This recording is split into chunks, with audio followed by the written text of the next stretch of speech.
everybody, it's Kamal Fernandez here from Kamal Fernandez Dog Training with my very good friend Santo, all the way from the other side of the pond in sunny New Jersey. And today we are talking about the 5 core things that you want to be working on with your puppies.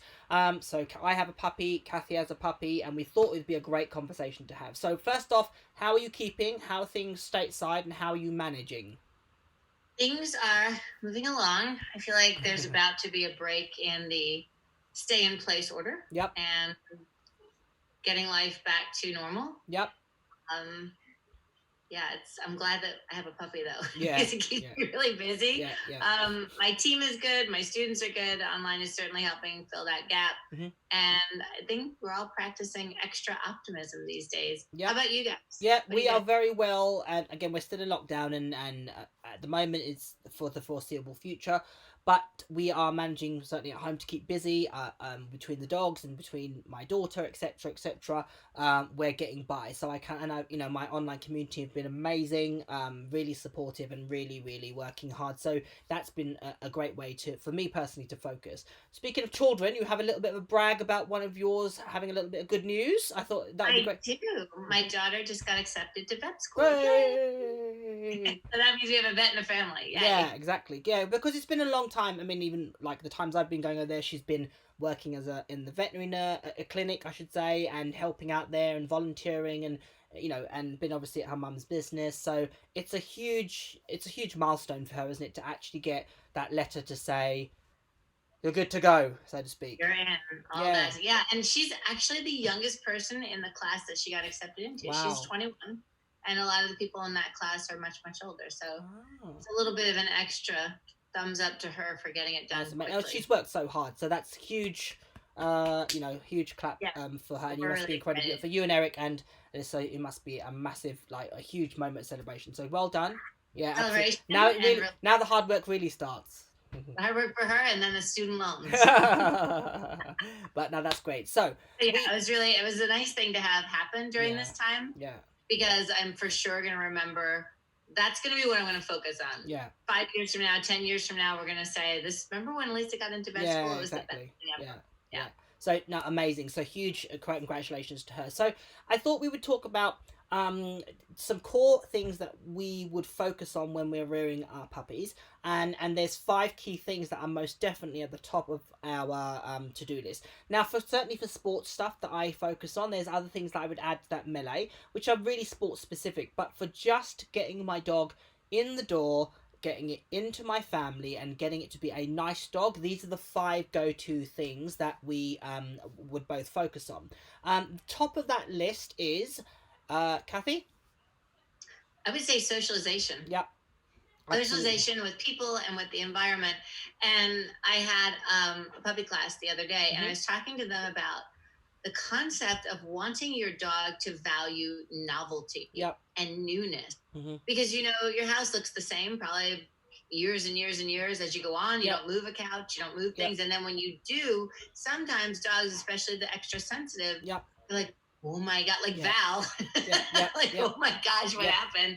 So I'm like, so today your crate's here, and then Rod's going to be over there, and the door direction is going to be changed. It might not face east, it's going to face north. Novelty of surfaces, novelty of everything. Just get used to your life being different all the time. Absolutely. And then you'll be able to accept, for your people, they'll be able to accept going to a show and being in a ring. It's new, but I'm used to new. New is awesome. Absolutely. I think we discussed, obviously we did our conversation where we talked about how to socialize in this challenging time, but in general, socialization should be at the top of your list of priorities in your dog's life.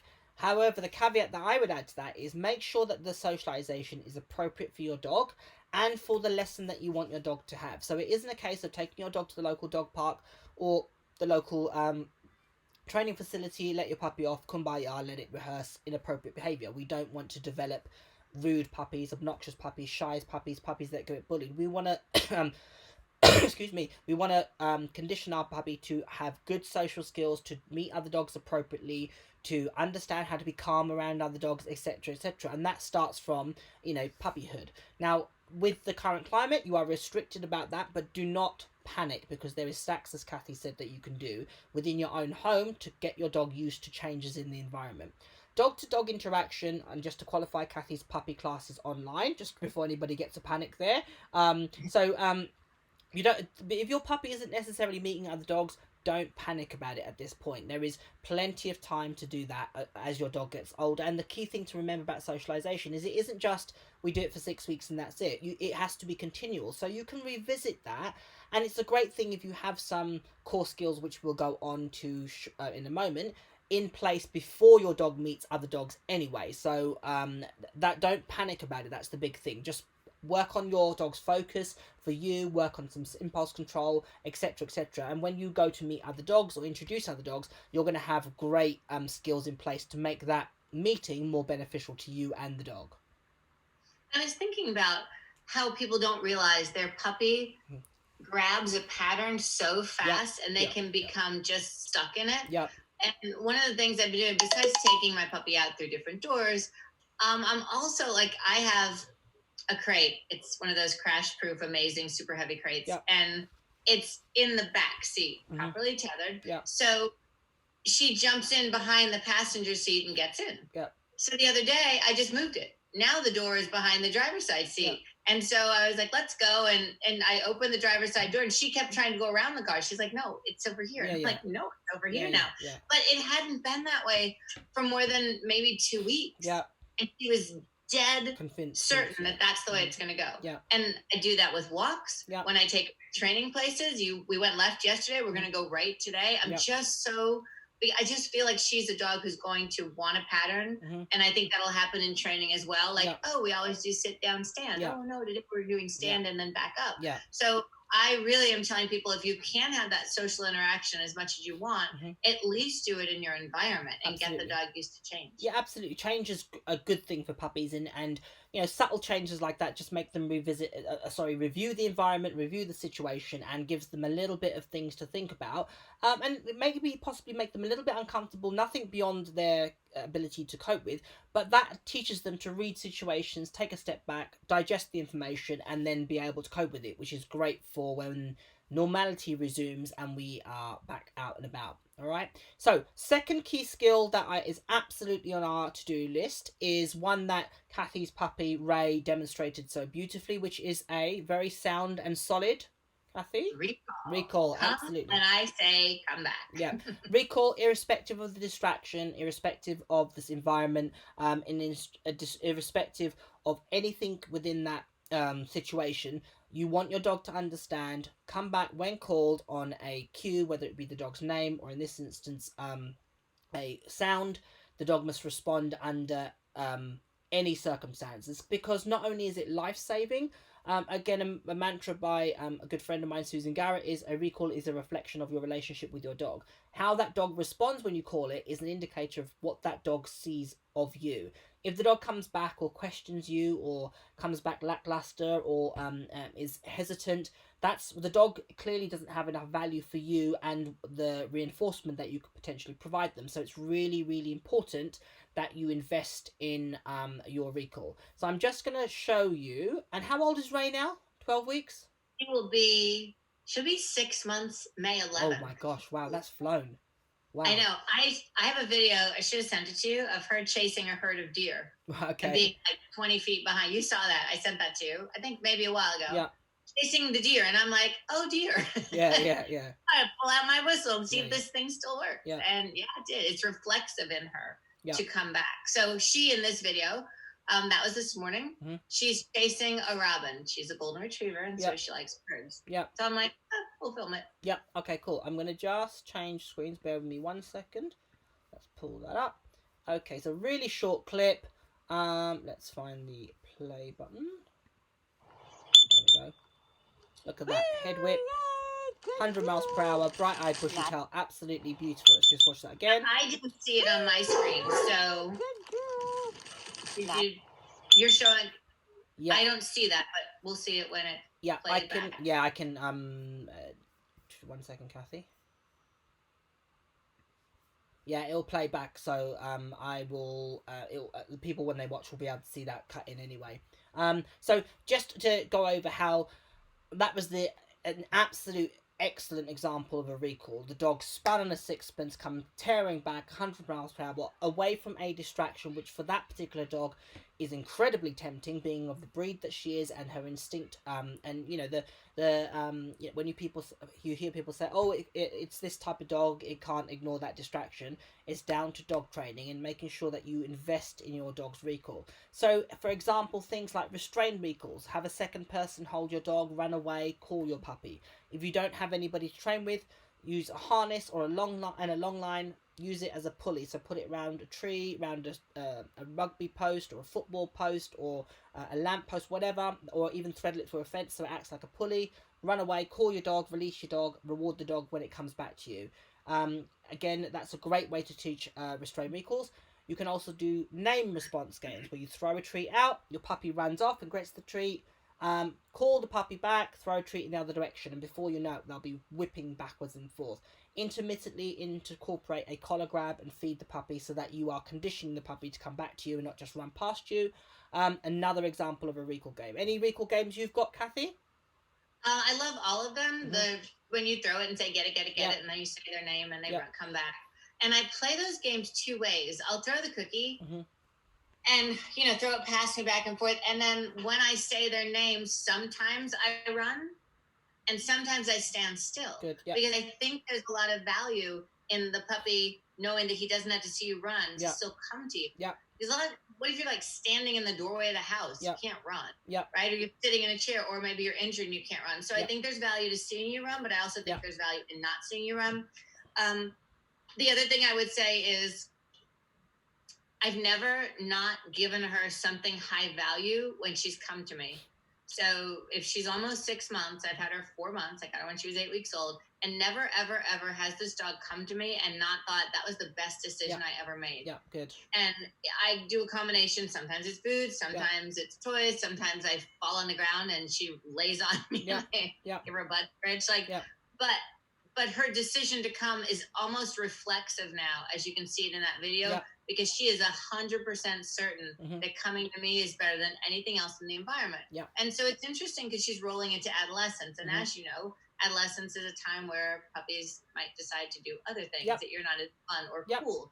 And so I knew that was coming because it happens with every dog. So the last bits of weeks, I've been upping the ante, so to speak. I had a can of this really terrible, it's called Ocean by the company is Farmina, and it's basically a can of what smells like fish, but like it'll clear your house. Like if you have people over, we don't want anybody to ever come over, open that can. And I had it with a spoon, and I called her when she was with the deer. She was running after deer, and I gave her a spoon of that, and I could see her mind change from "you're great" to "you're amazing." So sometimes you got to break out the stinky stuff. Yeah, absolutely. I mean, exactly that point. So Jungle at the moment is hitting that adolescent stage where she thinks that a recall is optional. So again, we go back to basics. I'm using really ridiculously high value reinforcement. I am walking her primarily on her own. I'm choosing the environments that she's let off the lead so I can work on her recall. She's similar age, just a bit older than Ray. She's 8 months. She's also in season, which makes it even more, in one way, difficult because of obviously she's in season, so she might be a bit hormonal. But the other entity where it makes it easier is that it just is easier to keep her on the lead, so she's safer. So and restricting where she exercises makes it safer for her and obviously for other dogs. So that's another little thing that for her, a lot's going on. But again, revisiting her recall is a huge part of her getting through adolescence and hopefully developing into a really nice dog. But definitely ensuring that you have high value reinforcement and going, as I say, with the big guns is worth the investment. Yeah. So I think one of the strengths that you and I have as professional trainers is that you and I both know it's going to be a stage. We know it's going to happen. We know we can work through it. And we know we get to the other side. And I think that there's a big stress for people who maybe are in their first dog, or maybe it's a competition dog with a lot of potential, and suddenly this piece falls apart. They panic. But the best thing to say is you're going to get through it. Like, especially because they have you and my people have me. We're going to help you get through it. You'll be fine. Nothing is not fixable. Trust me. And it's not to say that, it can sometimes be frustrating even for professionals. But like you say, the back of our mind will know we'll fix it. It'll be fine. You'll get through it. This will all be, a thing of the past at some point. a bit like this current situation. It's just knowing that you will be fine. Yeah. So recall, socialization. Third thing is handling. Handling is a massive part of rearing your dog to be not only a great family pet, but also to be one that other people can interact with. So vets, professionals, etc., relatives, if you go around people's house, you want your dog to be comfortable with being handled. Now, there's a lot of dogs that don't like being handled, excuse me, but what you teach them is that handling is a part of life, that you ask them to accept handling for the requirements that are needed, checking in their mouth, checking in their ear, checking their feet, etc. It's not to say that somebody can be intrusive and invasive with your dog, but you want them to accept that sometimes people handle you, they aren't always very accommodating of your needs, or mindful that they need to cope with being badly handled, rigorous handling, etc. So I do a lot of proofing with my dogs where I have somebody handle them and they're a bit cumbersome with their handling. So my dogs are well trained to cope with other people interacting with them, and my dogs understand that it's just something that will be paired with reinforcement, and it is temporary. It doesn't mean that they're going to be subjected to anything that's painful, uncomfortable, etc. But it's a necessary evil to teach your puppy to cope with being handled, not only by you, so nail trimming, checking their teeth, checking their ears, checking their feet, etc., doing a whole body check and the dog accepting it, but also a second, third, fourth, fifth person as well. Kathy, any thoughts on that? Yes. So currently, I'm not sure what it's like for you all over there, but Elisa works at a vet clinic that is still open. And the new protocol is that when you pull up and you have your appointment, she or one of the techs comes to the car, kind of like they're doing drive-through food, with her little checklist, writes down, and then she opens the back door, reaches in, clips on a kennel leash to your dog, puppy, takes them out, and all that handling happens without you. And so what I'm encouraging my puppy students to do is to, yes, do the body handling that we always have done, but then have somebody in your family, like, train them to be dog trainers, because they're in your house anyway. They're annoying you anyway. Something to move you forward. And have them be the handler without you being in the room. And that's super important. And then we're also saying, okay, now have your family member, you sit in the driver's seat of your car, and then have somebody go in the back and take the puppy out without your assistance. So, because there's going to be fumbles, they're going to not do it exactly the way you would do it, but the puppy's got to get used to that. And until things are different, you may have to take your puppy to the vet. And those of you that are concerned that, from a safety point of view, you don't want anybody just handling a dog and, walking off with the dog. You can teach a distinct word that, like, release, break, okay, which tells that dog it's allowed to come out of the crate, etc. So the sequence would be lead goes on. You can say bananas, potatoes, oranges, the dog doesn't move. You say the magic word break, release, the dog comes out on that cue alone. So that could be another little safety mechanism that you train your dog, so that if ever, you don't want somebody randomly coming up and your dog hyperly walking off with them. So that's another little thing to counteract any concerns you may have. But definitely use this opportunity. Again, circumstances have changed, and a lot of stuff that we're undergoing has forced our hand to look at our training differently, and having your dog accept other people handling them. And again, as I say, a lot of dogs don't like it, but they have to learn to accept it and understand that it's a temporary thing. You're going to pair it with reinforcement. It's going to be done absolute minimal that you have to, and that you will keep them safe and to trust you in that process. So it is absolutely doable, and start definitely working on it ASAP. Agreed. Fourth skill to be mindful of and to work on is loose lead walking. And loose lead walking is something that, if I'm truthful, I think it's the thing that most people want, but it's the thing that most people invest the least in. And I would say that most people domestically, in truth, don't anticipate how much work it's going to take to really master loose lead walking.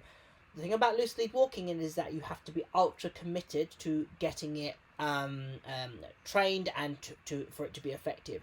Now, my dogs are taught to walk on I don't need them to walk necessarily here. I have too many dogs. I like them to work what I call pick up the slack. So they walk in front of me. They're not allowed to pull me or drag me, but there is criteria to it. They have to all mill around me, etc. And all my dogs are taught not to pull me on a lead, unless given permission to do so in specific exercises. Having said that, it's really, really time consuming, and you have to be committed to invest in it. And I would say that it's the thing that most people a little bit inconsistent on. You know, like, as they put the lead on, they're distracted. The puppy pulls them to go and sniff a tree or to, you know, to see somebody, and you're essentially reinforcing the dog for pulling behaviour. So you've got to be really, really, really committed. Any comments, Kathy?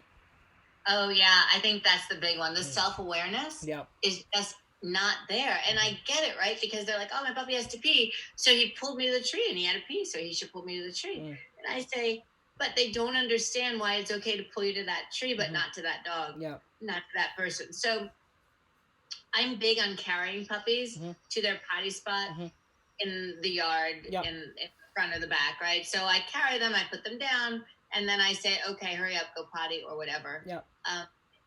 But again, I really think the biggest culprit to people getting their pulling on leash under control is that they don't notice it. Right? They're on their phone. They're thinking their thoughts. It used to be when they would be socializing, but not anymore. And then they make excuses like, oh, we had to pee, or, oh, we really wanted to see that leaf. And so you have to understand that the dog doesn't say, oh, well, because I had to pee, I can pull, but not normally. They just don't have that. So, and I think part two is they don't build value for themselves. They're kind of like, they act like Uber drivers, right? They take the puppy out and they're like, oh, and puppy's like, thanks for the ride, see you never. And then they do their own thing. But if you're constantly engaging puppy on a walk and you've got the stuff, like you're packing bacon or chicken or whatever it is, oh, sorry, Lois, or carrots. You know, the dog is going to be more interested in you than the environment. But too many times they just give the dog up to the environment and they play no role in the walk at all. Absolutely, exactly, reiterating what Kathy says. So the thing about modern dog training is that there is definitely technology that we can use to help us. So head collars, you look into the various types of head collars, they're effective, and no pull harnesses, again, very effective. Again, people have mixed views about them. What I suggest to people is if you have certain dogs that are really, really powerful, you know, large breeds, I'd advise people to use no pull harnesses. They're really, really effective. Again, like everything, you have to be committed to using them. Head collars, again, are really, really effective. Again, not everybody likes them. I absolutely accept that. Just be open. If the contrast is the dog drags you down the road or drags into the road and you can put a no pull harness or a head collar on to keep the dog and you safe, my take on it is, well, that's better than having a dog that could be potentially at risk or put you at risk. Now, there is great methods to teaching your dogs to walk loosely on the lead. I do a process where I teach my dogs to make the lead slack for reinforcement. Denise Fenzi has a really, really good method that she uses. Check out her blog on loose lead walking, and she does a webinar on it. So there's loads of options, humane ways of teaching your dogs to walk loosely on the lead. But the caveat to all of that is that you have to be consistent and you have to be committed to mastering it. So again, it is about investing in the relationship that you want to have with your dog. I feel like, you know, the head halters and the harnesses, I give my students permission to use that in order to, number one, get the dog to have more walks, right? Because a dog that pulls you, you don't want to walk, right? So that, but I also say, but you must teach it to do this on a collar, because really you're not teaching them anything on the harness and the halter. You're just sort of mitigating the problem, make it easier. And I'm fine with that as long as behind you're the scenes you do work to teach that dog to walk on absolutely. And so harnesses are very commonplace now, and people put the clip on the back of the dog. Harnesses are designed to teach your dogs to pull people. They are designed to facilitate pulling. So my dogs wear them, right? Exactly. So, and tracking, etc. So they are designed to teach dogs to pull. No pull harnesses have an attachment on the front, which then essentially turns the dog back when the dog pulls into the harness. So they're slightly different. But what you see now is a lot of people put their dogs on harnesses. I had somebody ring me up the other day. A German Shepherd, of course, dog du Bordeaux, 17-week-old puppy. She says he's X amount of kilos. He's a big puppy. He's pulling her down the street. The first question I asked, what are you walking on? She said, a harness. I said, where is the harness attached? She said, on his back. I said, therein lies your problem. Let's get him a no-pull harness and do some dog training, and gave us some advice over the phone. So hopefully she has taken that on board. But definitely think about helping yourself. But the long and short of it is, make sure that you invest in your dog's loose lead walking if it's something that is important to you. Yeah, and especially now, those of us that are on lockdown, where you, in certain areas, you have to walk your dogs to the local park, are absolutely feeling the price of not training their dogs to walk nicely on a lead.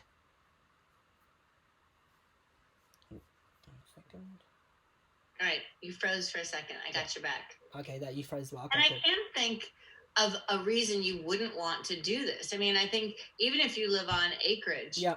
you're going to have to put your dog in the car to go to the vet, and you're not going to be able to let it run loose, Yeah. right? So I think it's just a valuable skill. No matter where you're living and what your circumstances are, the dog should be able to walk nicely on a loose leash. Yeah, excellent one. The final thing that we discussed was important for young dogs and puppies is impulse control. So impulse control in the face of distractions, people, dogs, things, food is worth its weight in gold. If your dog understands that they have to exhibit a level of impulse control, or more importantly self-control, to access the things that they want, it will absolutely revolutionize the way in which you live with your dog. If your dog is the type of dog that sees things and thinks they want it and just takes it, that will be a pain in the backside as they get older. So with puppies, implement some simple rules. If for example, if they want their dinner, ask them to sit before they do it, or offer a sit ideally, so the dog understands that they have to offer a behaviour or show some self-control in order to receive the thing they want. If they want to go out the back door, wait for them to sit before you do so. Simple things like that just get the dog to understand that you are relevant to their environment, and that you also can give them access to things that they want with them displaying and offering acceptable behaviour. Kathy, did you want to add? Yeah, and I think what gets the attention of pet owners when they have a puppy is the puppy acting manic. Yeah. Right? So they're about to feed it and the puppy barks and gets all crazy. And what happens is they don't know any better. So they're like, oh, I better hurry and feed it faster. Yeah. And the dog is pawing to get out of the crate, and they open it quicker, or the door, and they open it faster. And so the puppy learns just the opposite. The more annoying you are, the more manic you are, the quicker you get what you want. And so there's a lot to digging in and staying strong when your puppy is acting like that and waiting for what you want, and just being like, no, you're not going to get it. Of course, the housebreaking thing, or first thing in the morning, if you have a wee baby puppy, you're going to have to carry it out and take it out. It's not going to sit at the door. But I implement sit at the door like at 9-10 weeks. So yeah, absolutely. Hottie, she's 12 weeks now. She goes to the back door. She offers to sit in order to go out the back door. She'll go and sit by the back door to say to me, I need to go out to the toilet. So, again, it's a two-way street. She has a way of telling me that she needs to go out. I have a way of implementing some sort of impulse control. Again, it's just about creating a dog that you can take into different environments, and they aren't, running around amok. They have social skills. I have all my dogs I can take into different environments. They understand to settle next to me. They understand to have manners around the house, and then therefore out and about in the real world. So it's really important. This is a great time to look at those little things with your dogs. Look at how they are when you prep their food. So I have a thing in my house. I like my dogs to all be around, and I like to prep their food, and everybody has to mill around and wait patiently. Initially that's taught when they're young. They're either put in a crate if they don't have self-control skills, but eventually they're asked to wait in a crate, and I then would feed them in the crate. So they understand, and the crate door's open, to remain in there until I come and feed them. And then now, once they're older, and certainly Jungle, she can be in amongst my other dogs and wait patiently to be fed. That's a really big thing that allows me to have a number of dogs, and they all get on, and they understand that their behaviour can affect my response, and they have to be patient, wait, and obviously exhibit some level of self-control in order to get the thing that they want. I think that self-control and impulse control are two things that you definitely want to look at constantly with your dog. Even, for example, when you let them off the lead, wait for them to offer a controlled response, and then take the lead off them and let them go off for a walk.